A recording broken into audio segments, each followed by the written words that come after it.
Damodar valley corporation না জানিয়ে জল ছেড়েছে, অভিযোগ রাজ্যে।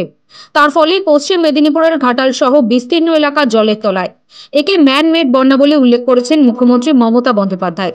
শুধু তাই নয়, দেব যেদিন ঘাটালে গিয়ে একথা বলেছেন, সেদিনই ডিভিসির বোর্ড থেকে পদত্যাগ করলেন বাংলার দুই প্রতিনিধি।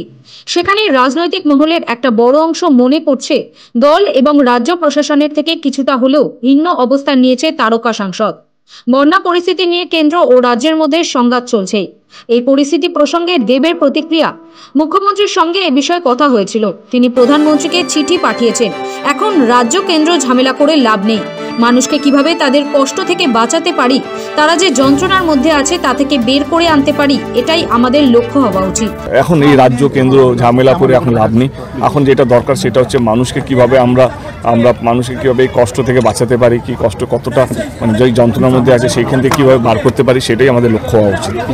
গত কয়েকদিনে বৃষ্টি এবং তার সঙ্গে ডিভিসির ছাড়া জলের জেরে প্লাবিত গোটা পশ্চিম মেদিনীপুর। তবে সবচেয়ে বেশি ক্ষতিগ্রস্ত ঘাটাল ও ডেবরা পাঁশকুড়ার একটা অংশ, পিংলা সবং খড়গপুর গ্রামীণের বিশেষ অংশ। এদিন দুপুরে ঘাটাল ব্লকের অজবনগর এলাকায় বোটে চড়ে মন্ত্রী ও প্রশাসনের আধিকারিকদের সঙ্গে বন্যা পরিস্থিতি পরিদর্শন করে তৃণমূল সাংসদ দেব। পাশাপাশি বন্যা পীড়িতদের হাতে শুকনো খাবার, জল ও ত্রিপল সহ ত্রাণ সামগ্রী তুলে দেন দেব ও মন্ত্রী জাভেদ খান। এই ত্রাণ বিলিকে কেন্দ্র করে রীতিমতো হুড়োহুড়ি পড়ে যায় বন্যা পীড়িতদের মধ্যে। নিজের লোকসভা কেন্দ্রে দাঁড়িয়ে দেব বলেন, বছরের পর বছর বন্যার সমস্যায় ঘাটালের মানুষ খুবই কষ্টে থাকে। এখনো জলে ডুবে রয়েছে ঘরবাড়ি, শিশুরাও রয়েছে। তাদের কাছে যাতে দ্রুত খাবার সহ অন্যান্য প্রয়োজনীয় ত্রাণের সামগ্রী পাঠানো যায়, সেই চেষ্টাই চলছে। আজকে নয়, বছর কি বছর আমাদের চেষ্টা কি মানুষের কষ্ট কিভাবে ভাগ করে নেওয়া যায় এবং মানুষকে এই সময় কিভাবে পরিষেবা যেন দেওয়া যেতে পারে। এবং অনেক বাড়িগুলো জলের তলায় আছে, দেখতেই পাচ্ছেন, এবং অনেক বাড়িতে বাচ্চারা আছে, খাওয়া দাওয়ার অসুবিধা হচ্ছে। সেই ত্রাণের জিনিসগুলো যেন আমরা পৌঁছতে পারি, এইটাই চেষ্টা। কতগুলো মানুষ, কতগুলো বাড়ি জলের তলায় আছে, কিন্তু আমাদের চেষ্টা যেই বাড়িগুলো পৌঁছতে পারেন, যেই বাড়িগুলো থেকে আক্ষেপ বা কষ্ট আছে, সেই বাড়িগুলো পৌঁছে তাদের আক্ষেপ, তাদের ক্ষোভটা, তাদের কষ্টটা যেন আমরা ভাগ করে নিতে পারি। তো এইটা তো প্রকৃতির জিনিস, এখানে তো আমাদের কারোর কিছু করার নেই। মানে ইটস সামথিং যেটা ন্যাচারাল ক্যালামিটিস, মানে যেখানে কোনো সরকার, কোনো মানুষ, কোনো প্রশাসন, কোনো মন্ত্রী কিছু করতে পারে। তো এই কষ্টটা এমন একটা কষ্ট, আমরা যতই বলি না কেন সেটা কোনোদিনও ভাগ করা যেতে পারবে না।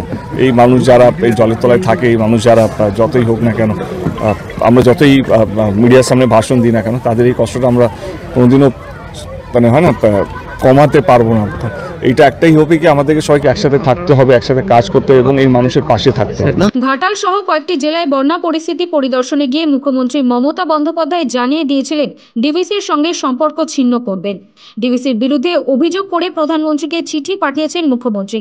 সেই চিঠির পাল্টা রাজ্যকে চিঠি দিয়ে ব্যাখ্যা দেয় কেন্দ্রীয় জলসম্পদ উন্নয়ন মন্ত্রক। কেন্দ্রকে পাঠানো চিঠিতে সন্তুষ্ট না হয়ে মুখ্যমন্ত্রী ফের প্রধানমন্ত্রীকে চিঠি দিয়েছেন। তারপরেই সেদিনই ডিভিসির বোর্ড থেকে পদত্যাগ করেন বাংলার দুই প্রতিনিধি। এসবের মাঝেই দেব বলেন, কেন্দ্র ও রাজ্যের বিবাদের মধ্যে না গিয়ে মানুষের প্রাণ বাঁচানোকেই প্রাধান্য দিতে হবে। ঘাটাল থেকে সুমন মণ্ডলের রিপোর্ট, সময় কলকাতা।